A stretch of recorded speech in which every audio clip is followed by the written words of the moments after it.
Last week, we talked about what rent abatement or free rent is. This week, a related topic, that is tenant improvement dollars. Pat Slack and Brandon Bennett's here, Century 21 Commercial in Kearney, Nebraska. The second of our video series here in our Fast Friday session. And Pat, last week we talked about rent abatement or lease abatement, that is getting free rent or not paying rent even after the lease contract has become effective. And now there's an ancillary topic that goes with that, and that is the idea of tenant improvement dollars. The tenant likes a certain space, but it doesn't necessarily fit their needs.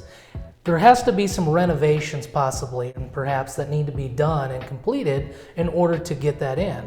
Now, tenant improvement, however it's worked out with the parties, landlord and tenant, is a negotiated item with the lease as well. But sometimes if you don't do that tenant improvement allowance or allow for that or work that out, essentially that space could be harder to fill.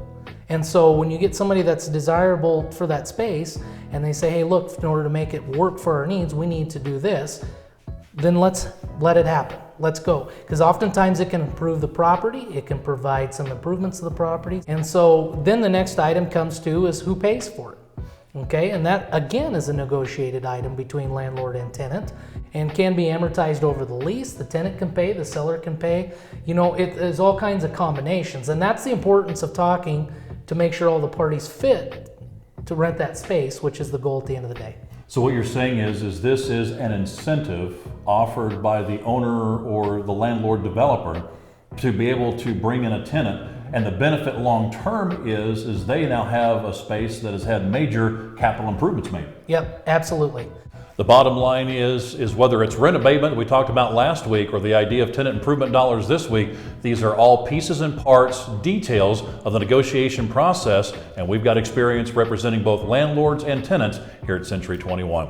Pat Slack and Brandon Bennett's here, Century 21 Commercial in Kearney, Nebraska. If you're a landlord or a tenant and have questions about those details, give us a call, 308-234-5550. Have a great weekend.